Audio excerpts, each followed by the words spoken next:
Doctor Baba Saheb Ambedkar open university.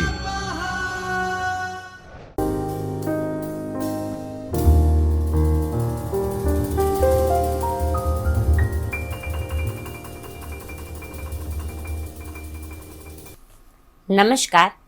Doctor Baba Saheb Ambedkar open યુનિવર્સિટીના ચૈતન્ય સ્ટુડિયોમાં હું doctor Deeptiba Gohil, assistant professor in political science, આપનું હાર્દિક સ્વાગત કરું છું. વિદ્યાર્થીઓ, રાજ્યશાસ્ત્ર વિષય અંતર્ગત SYBAમાં પેપર નંબર 5, જેનું નામ છે લોકશાહીના પાયાના સિદ્ધાંતો, જે અંતર્ગત આજે આપણે વાત કરીશું એકમ નંબર 5 લોકશાહીના અન્ય ખ્યાલો, જે અંતર્ગત આજે આપણે પર્ટિક્યુલર રાજકીય લોકશાહીની વાત કરીશું. વિદ્યાર્થીઓ, આજના સમગ્ર વિડીયો લેક્ચરની રૂપરેખા આ પ્રકારે રહેશે, જે અહીંયા તમે PPTમાં જોઈ શકશો.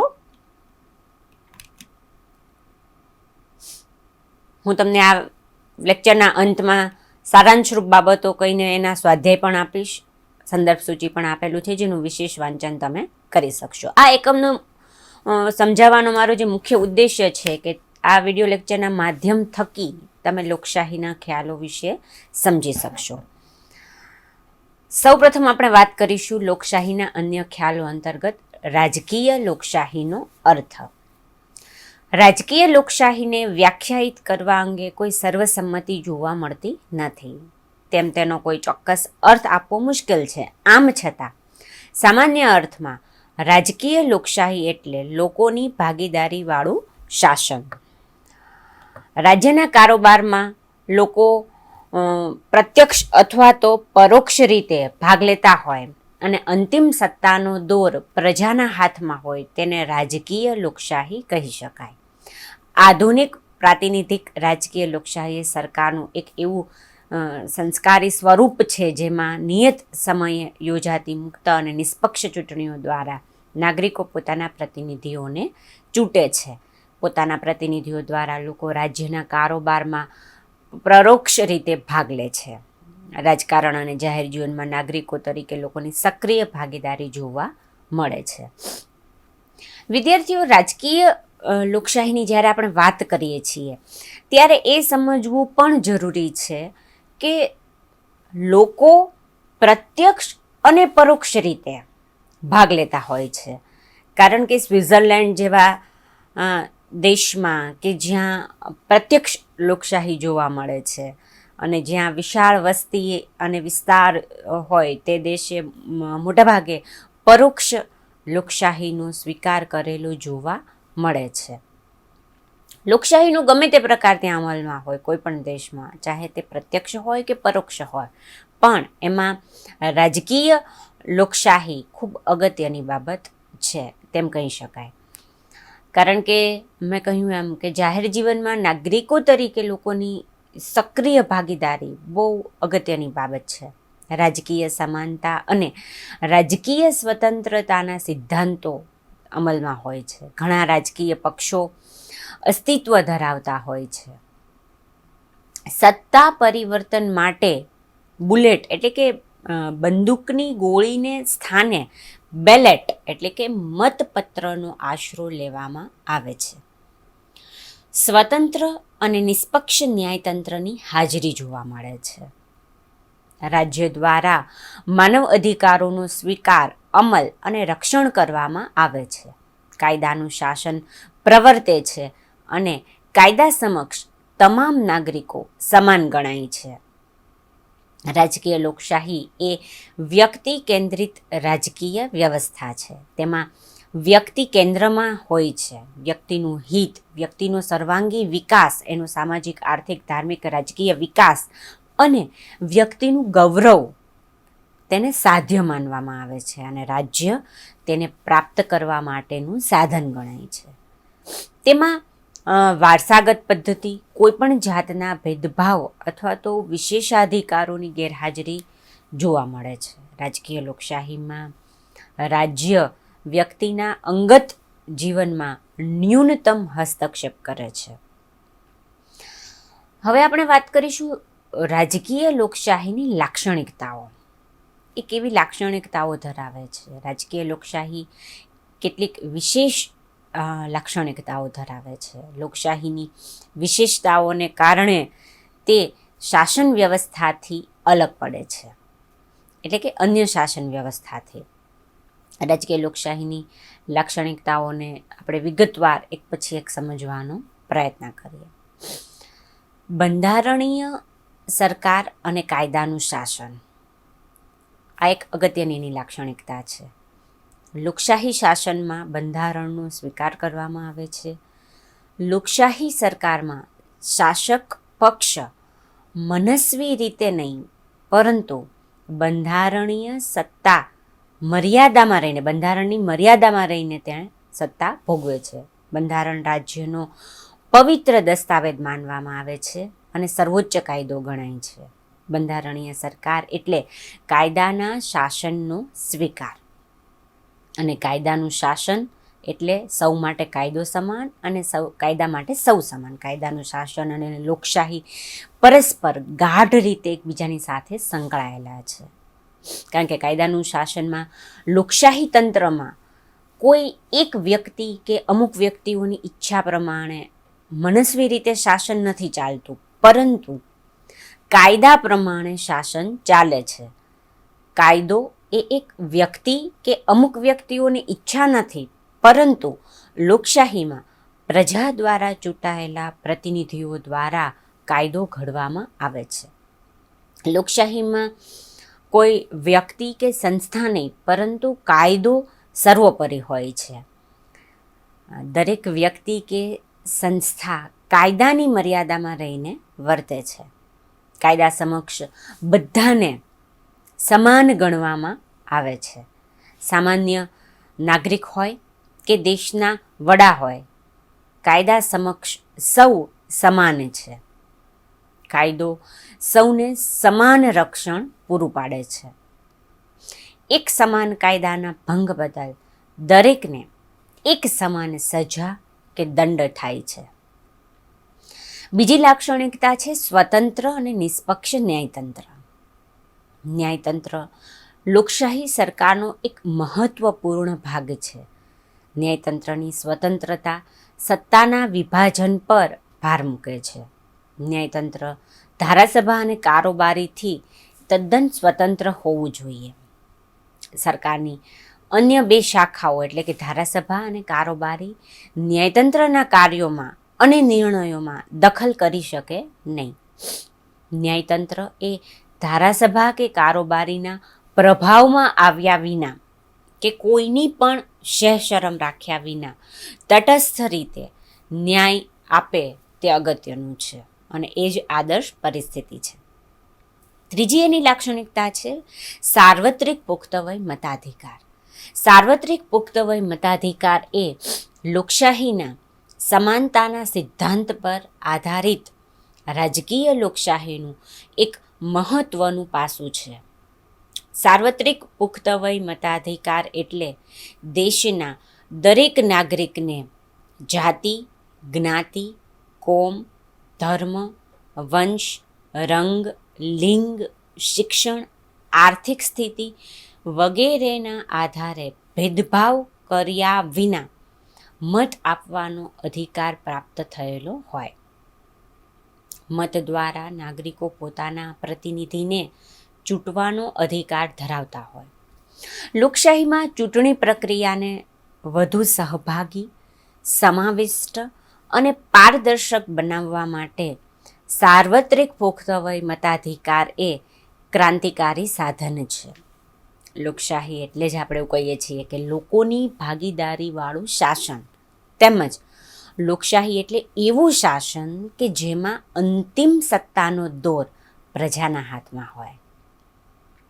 જ્યારે આપણે એમ કહીએ છીએ ત્યારે સાર્વત્રિક પુખ્તવય મતાધિકાર એ પ્રસ્તુત વિચારનું આધાર બિંદુ છે. ત્યાર પછીની લાક્ષણિકતા આપણે જોઈએ તો નિયત સમયે યોજાતી મુક્ત અને ન્યાયી ચૂંટણીઓ. લોકશાહી તંત્રનું સંરક્ષણ અને સંવર્ધન કરવા માટે ચૂંટણીઓનો ફાળો મૂળભૂત અને મહત્ત્વનો હોય છે. લોકોની ઈચ્છાની મુક્ત અભિવ્યક્તિને પ્રતિબિંબિત કરતી ચૂંટણીઓ એ આ દેશના કોઈપણ દેશના લોકશાહી શાસનની ગુણવત્તા માટે અગત્યની રાજકીય પ્રક્રિયા છે. લોકશાહીમાં અહિંસક અને શાંત રીતે સત્તાની ફેરબદલી ચૂંટણીઓના માધ્યમ થકી જ શક્ય બને છે.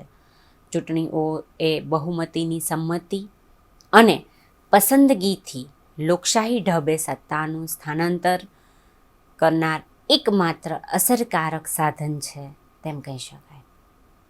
તે લોકોને રાજકીય પ્રક્રિયામાં ભાગ લેવાની અને શાસનને પ્રભાવિત કરવાની સમાન તક પૂરી પાડતું મંચ છે. લોકશાહી તંત્રને જીવંત અને ધબકતું રાખવા ચૂંટણીઓ પારદર્શક, સર્વસમાવિષ્ટ, મુક્ત, ન્યાયી અને વાજબી હોવી જોઈએ. તેમજ નિયત સમયે યોજાતી ચૂંટણી અગત્યની અનિવાર્ય છે. આ ઉપરાંત એની બીજી લાક્ષણિકતા છે બહુમતી શાસનના સિદ્ધાંતનો સ્વીકાર. બહુમતી શાસનનો સિદ્ધાંત રાજકીય લોકશાહીની અગત્યની વિશેષતા ગણાવી શકાય. લોકશાહીમાં જ્યારે નિર્ણય લેવાનો હોય ત્યારે બહુમતીના સિદ્ધાંત દ્વારા તે નિર્ણય લેવાય તે અગત્યનું છે. સામાન્ય રીતે કોઈ પણ નિર્ણય લેવા માટે 3 પદ્ધતિઓ અગત્યની છે, જેમ કે સર્વાનુમતિનો સિદ્ધાંત, બહુમતીનો સિદ્ધાંત અને લઘુમતીનો સિદ્ધાંત. સર્વાનુમતિનો સિદ્ધાંત એ આદર્શ છે કે જેમાં બધાની સર્વમતિ હોય. દરેક બાબતે હંમેશા સર્વાનુમતિ હોય જ એવું જરૂરી નથી, કારણ કે સર્વાનુમતિ સાધવી થોડીક મુશ્કેલ બને છે અને લઘુમતીનો સિદ્ધાંત દ્વારા નિર્ણય લેવાય તે પણ અયોગ્ય છે અને આમ જુઓ તો અવ્યવહારુ લાગે. આથી કહી શકાય કે લોકશાહી શાસન તંત્રમાં બહુમતી શાસનનો સિદ્ધાંત જ નિર્ણય લેવા માટે યોગ્ય વિકલ્પ હોવાથી તેનો સ્વીકાર કરવામાં આવે છે. રાજકીય પક્ષો અને દાબ જૂથો આ પણ એક અગત્યની લાક્ષણિકતા છે. કઈ રીતે? જો આધુનિક પ્રાતિનિધિક લોકશાહીમાં રાજકીય પક્ષો અનિવાર્ય બન્યા છે. આધુનિક લોકશાહીમાં રાજ્યની વસ્તી અને વિસ્તારમાં અનેક ગણો વધારો થયો છે. નાગરિકો માટે રાજ્યના કારોબારમાં પ્રત્યક્ષ રીતે ભાગ લેવો શક્ય નથી અને આથી નાગરિકો પોતાને અનુકૂળ લાગે તેવા પોતાના પ્રતિનિધિને ધારાસભામાં મોકલે છે.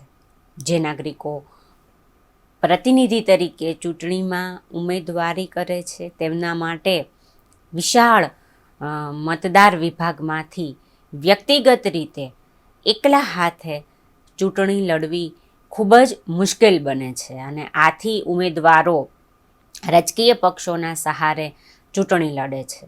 રાજકીય પક્ષો લોકોને રાજકીય શિક્ષણ પણ પૂરું પાડે છે. સમાજમાં દરેક વ્યક્તિ પોતાની સ્વતંત્ર ઈચ્છાઓ અને વિચારો ધરાવતી હોય છે. એક સમાન વિચારો ધરાવતા લોકોને સંગઠિત કરવાનું કાર્ય રાજકીય પક્ષો કરે છે.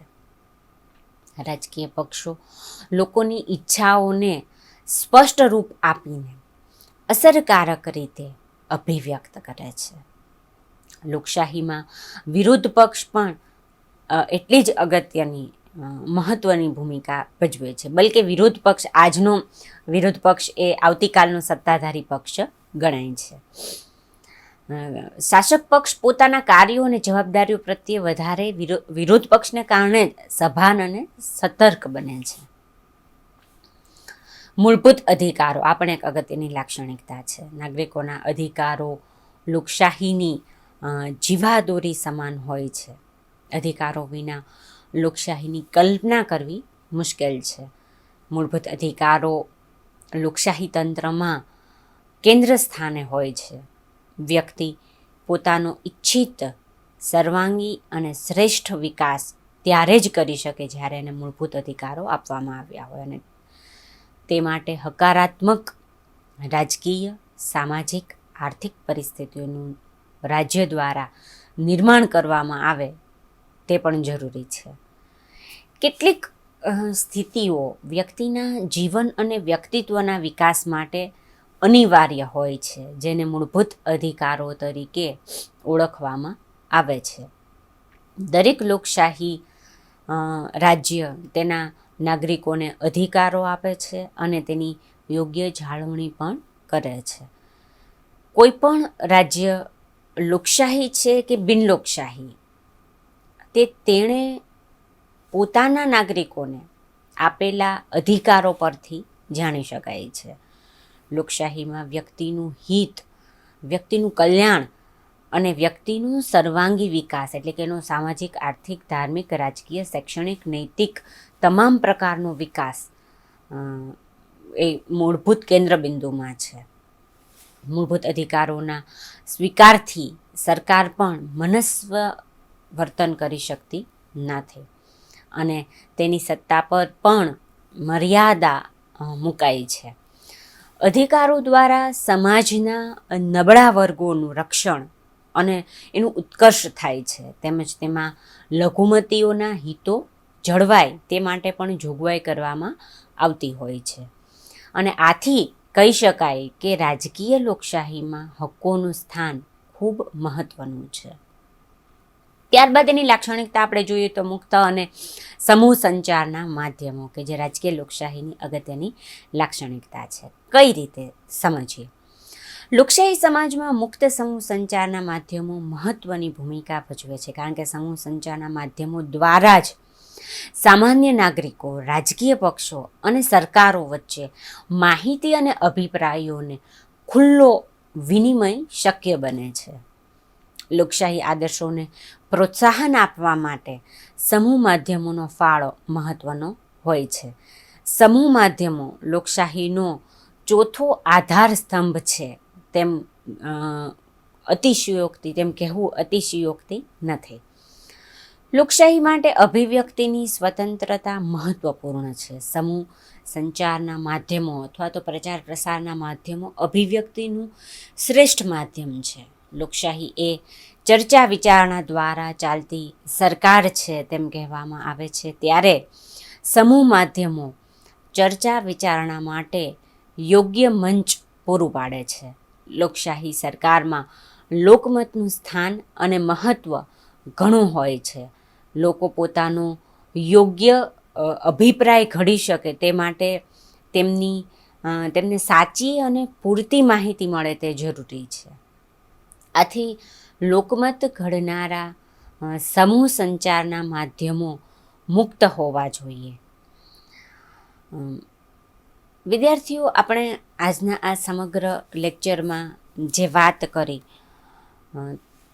તેના સંદર્ભમાં આપણે એવું કહી શકીએ કે મૂળભૂત અધિકાર હોય, એમાં જો પર્ટિક્યુલર એક ઉદાહરણ સાથે સમજાવું. ઉદાહરણ તરીકે ભારત છે, તો ભારતના બંધારણમાં મૂળભૂત અધિકારોનો સ્વીકાર કરવામાં આવેલો છે, જેમાં મુખ્યત્વે કરીને હાલમાં કુલ મૂળભૂત અધિકારો 6 આપવામાં આવ્યા છે, કે જે પહેલાં 7 હતા, જેમાં સ્વતંત્રતાનો અધિકાર, સમાનતાનો અધિકાર, ધાર્મિક સ્વાતંત્ર્યનો અધિકાર, શૈક્ષણિક અને સાંસ્કૃતિક અધિકાર, બંધારણીય ઇલાજનો અધિકાર, આવા વિવિધ અધિકારોનો સમાવેશ કરવામાં આવ્યો છે.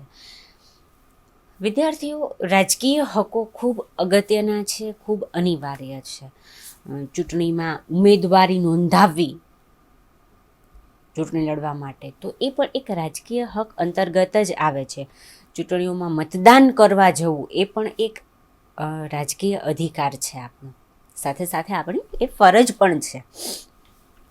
રાજકીય હકોની જ્યારે આપણે વાત કરીએ છીએ ત્યારે આપોઆપ એવું કહી શકાય કે રાજકીય હકો થકી જ આપણે રાજકીય લોકશાહીને સમજી શકીએ છીએ. અને રાજકીય લોકશાહી એ લોકશાહીના ખ્યાલને સમજવા માટે અગત્યની છે. આ સમગ્ર વિડીયો લેક્ચરના સારાંશરૂપ બાબતોમાં આપણે એવું કહી શકીએ કે રાજકીય લોકશાહીના સિદ્ધાંતોને વ્યવહારમાં ચરિતાર્થ કરવા આર્થિક લોકશાહી સહાયક ભૂમિકા ભજવે છે. આર્થિક લોકશાહીની સ્થાપના વિના રાજકીય સ્વતંત્રતા અને રાજકીય સમાનતાનો વ્યવહારમાં ઝાઝો અર્થ સરતો નથી. જેમ કે સાર્વત્રિક પુખ્તવય મતાધિકાર એ રાજકીય લોકશાહીની મુખ્ય લાક્ષણિકતા છે. આધુનિક પ્રાતિનિધિક લોકશાહીમાં તમામ નાગરિકો ભાગ લઈ શકે તેટલા માટે પુખ્તવય મતાધિકારનો સ્વીકાર કરવામાં આવે છે. રાજકીય સમાનતાના સિદ્ધાંતના આધારે એક વ્યક્તિ એક મતનો સ્વીકાર કરવામાં આવે છે, તેમજ લોકશાહીમાં મતનું મૂલ્ય અમૂલ્ય હોય છે તેમ આપણે કહી શકીએ. વિદ્યાર્થીઓ, અહીંયા મેં કેટલાક સંદર્ભ સૂચિ પણ અહીંયા આપેલી છે, જેનો અભ્યાસ તમે વિશેષ વાંચન માટે કરી શકશો. આજના આ વિડીયો લેક્ચરના આધારે એક પ્રશ્ન પણ હું તમને નોંધ કરી રાખો કે રાજકીય લોકશાહીનો અર્થ જણાવી તેની લાક્ષણિકતાઓની વિગતવાર ચર્ચા કરો. તમારી અનુકૂળતાના સમય આ વિડીયો લેક્ચરના આધારે તમે એનો જવાબ સ્વાધ્યાય તરીકે લખીને તમારું સ્વમૂલ્યાંકન કરવાનો પ્રયત્ન કરશો. વિદ્યાર્થીઓ, અહીંયા એક સમજ, પાયાની સમજ કેળવવી ખૂબ જરૂરી છે. લોકશાહીનો ગમે તે પ્રકાર અમલમાં હોય, ચાહે તે પ્રત્યક્ષ હોય કે પરોક્ષ હોય, સંસદીય હોય કે પ્રમુખીય હોય, પરંતુ અગત્યની બાબત એ છે કે આર્થિક લોકશાહી, સામાજિક લોકશાહી અને રાજકીય લોકશાહી, આ ત્રણેય ખ્યાલો એકબીજાની સાથે સંકળાયેલા છે. આર્થિક લોકશાહી વગર રાજકીય લોકશાહી શક્ય નથી. રાજકીય લોકશાહી ત્યારે જ સફળ થઈ શકે જ્યારે આર્થિક લોકશાહી અમલમાં મૂકવામાં આવી હોય. હવે પછી આપણે જ્યારે મળીશું ત્યારે હું આર્થિક લોકશાહી વિશે તમને સમજાવીશ. દરેકને પોતાના સમાન કાર્યના બદલામાં સમાન વેતન મળતું હોય વગેરે વિશેષ વાત આપણે આર્થિક લોકશાહી અંતર્ગત કરીશું. રાજકીય લોકશાહીના સંદર્ભમાં આપણે આજે સમગ્ર એકમમાં અને આ વિડીયો લેક્ચરમાં જે સમજૂતી પ્રાપ્ત કરી તેમાં આપણે એટલું ચોક્કસ સમજી શકીએ કે રાજકીય સમાનતા અગત્યની છે. રાજકીય સમાનતા ત્યારે જ ઊભી કરી શકાય જ્યારે લોકોની પોતાની સ્વયંભૂ જાગૃતિ હોય, એટલે કે રાજકારણમાં સહભાગિતા કરવાની, પ્રત્યક્ષ કે પરોક્ષ રીતે સક્રિય રીતે પોતાની ભૂમિકા ભજવવાની તત્પરતા અનિવાર્ય શરત છે. રાજકીય લોકશાહીમાં માત્ર ને માત્ર સરકાર પક્ષે જવાબદારી નથી. બંધારણમાં જે જોગવાઈઓ કરવામાં આવી છે એને અમલમાં મૂકવાનું કામ સરકાર કરે છે, પરંતુ આમ જનતા, સામાન્ય લોકો પણ એની ભાગીદારી પણ એટલી જ અગત્યની બાબત છે. કારણ કે રાજકીય લોકશાહીને ચરિતાર્થ કરવા માટે લોકોની પોતાની ઈચ્છા શક્તિ ખૂબ અનિવાર્ય છે. સરકાર ચાહે ગમે તે હોય, પછી તે કેન્દ્ર સરકાર હોય, રાજ્ય સરકાર હોય કે સ્થાનિક સરકાર હોય, આ ત્રણેય પ્રકારની સરકારમાં રાજકીય લોકશાહી ત્યારે જ સંભવિત થઈ શકે જ્યારે લોકોનું પોતાનું ઇન્વોલ્વમેન્ટ હોય. આપણને આપણા અધિકારો જેટલા પ્રિય છે, ભોગવવા છે, એટલી જ તત્પરતા આપણે આપણી ફરજો પ્રત્યે પણ દાખવવી પડશે. કારણ કે મેં તમને એક વાત કીધી કે એક વ્યક્તિ એક મતનો સિદ્ધાંત રાજકીય લોકશાહીમાં આવે છે કે દરેક વ્યક્તિને મતાધિકાર મળે છે. એટલે કે ગમે તેવો ટોચની કક્ષાનો વડાપ્રધાનને પણ એ અધિકાર મળે છે અને સામાન્યમાં સામાન્ય ચોથા વર્ગનો કર્મચારી હોય તેને પણ એક નાગરિક તરીકે તે અધિકાર મળે છે. એટલે આ બંને વચ્ચેની બૌદ્ધિક ક્ષમતા જે છે એ અલગ અલગ હોવાની, આમ છતાં લોકશાહીમાં એક વ્યક્તિ એક મતના સિદ્ધાંતને સ્વીકારવામાં આવ્યો છે. તો દરેક વ્યક્તિ પોતાની જવાબદારી બરાબર સમજે તે અગત્યની વાત છે. સાર્વત્રિક પુખ્ત વય મતાધિકારની જ્યારે વાત કરીએ છીએ ત્યારે અલગ અલગ દેશમાં સાર્વત્રિક પુખ્ત વય મતાધિકારની ઉંમર અલગ અલગ હોય છે. જેમ કે ભારતમાં સાર્વત્રિક પુખ્ત વય મતાધિકારની ઉંમર પહેલાં 21 વર્ષની હતી કે જે પાછળથી તેમાં સુધારો કરીને હવે 18 વર્ષની કરવામાં આવી છે. તો દર 18 વર્ષ જ્યારે જે નાગરિકને થાય છે તો 18 વર્ષે દરેક નાગરિકને પુખ્ત વય મતાધિકાર પ્રાપ્ત થાય છે, જેના આધારે એ પોતાનું મતદાન કરી શકશે ચૂંટણીઓમાં, એટલે કે તે એલિજિબલ બને છે. સાર્વત્રિક પુખ્ત વય મતાધિકારમાં ઉંમર, શિક્ષણ, મિલકત, લિંગ અથવા તો જાતિ આવા વિવિધ પ્રકારના માપદંડો કે જે પહેલાં ધ્યાનમાં લેવામાં આવતા હતા. બ્રિટનની વાત આપણે જ્યારે કરીએ છીએ ત્યારે આપણે અગાઉના અમે ચેપ્ટર 1ના સંદર્ભમાં વ્યાખ્યાન લીધેલું, એમાં અમે સમજૂતી આપેલી. મતાધિકાર માટેની આખી આપણે જ્યારે ચર્ચા કરીએ છીએ ત્યારે ક્યારેક વિશેષ આપણે એની સમજૂતી મેળવીશું. કારણ કે મતાધિકાર માટે આ બધા જ માપદંડો અમુક દેશમાં ધ્યાને લેવામાં આવતા હતા, આવે છે. ભારતમાં સાર્વત્રિક પુખ્ત વય મતાધિકારની આપણે જો વાત કરીએ તો એવા કોઈ પણ પ્રકારના માપદંડો ધ્યાને લેવામાં આવતા નથી. માત્ર ઉંમરના, શિક્ષણ કે મિલકત કે એવા અન્ય કોઈ લિંગ જાતિના માપદંડોને બાકાત રાખીને માત્ર ઉંમર કે 18 વર્ષનો નાગરિક થાય એટલે પુખ્ત વય મતાધિકાર એને પ્રાપ્ત થાય. તો આ છે સાર્વત્રિક પુખ્ત વય મતાધિકારની વાત. રાજકીય લોકશાહીને ચરિતાર્થ કરવા માટે મૂળભૂત અધિકારો પણ અગત્યના છે અને મૂળભૂત અધિકારોનો સ્વીકાર બંધારણમાં જ થયેલો હોવો જોઈએ. સાથે સાથે મૂળભૂત અધિકારોના રક્ષણની ખાતરી પણ એટલી જ જરૂરી છે. માત્ર અધિકારો આપી દેવાથી વાત પૂરી નથી થતી, પરંતુ જો કોઈ પણ વ્યક્તિ, સંસ્થા દ્વારા, કોઈ સંગઠન દ્વારા એ અધિકારીઓ ઉપર નિયંત્રણ મૂકવામાં આવે, તરાપ મૂકવામાં આવે, ત્યારે એનું રક્ષણ કોણ કરશે? તો એની રક્ષણની જોગવાઈઓનો ઉલ્લેખ પણ બંધારણમાં થયેલો હોવો જોઈએ. એટલે કે બંધારણમાં જ એના રક્ષણની ખાતરી આપવામાં આવેલી હોવી જોઈએ. ઉદાહરણ તરીકે ભારતમાં જેટલા મૂળભૂત અધિકારો આપવામાં આવેલા છે, તો બંધારણીય ઇલાજના અધિકાર અંતર્ગત એના વ્યક્તિ કોઈપણ મૂળભૂત અધિકારનો જો ભંગ થતો હોય, એને અન્યાય થતો એવું લાગે તો એ અદાલતનો આશરો લઈ શકે છે. તો રાજકીય લોકશાહી અંતર્ગત આજે આપણે આ સમગ્ર ચર્ચા કરી. આવતા વિડીયો લેક્ચરમાં આપણે આર્થિક લોકશાહીની વાત કરીશું. આપ સૌને તંદુરસ્ત સ્વાસ્થ્યની શુભકામનાઓ.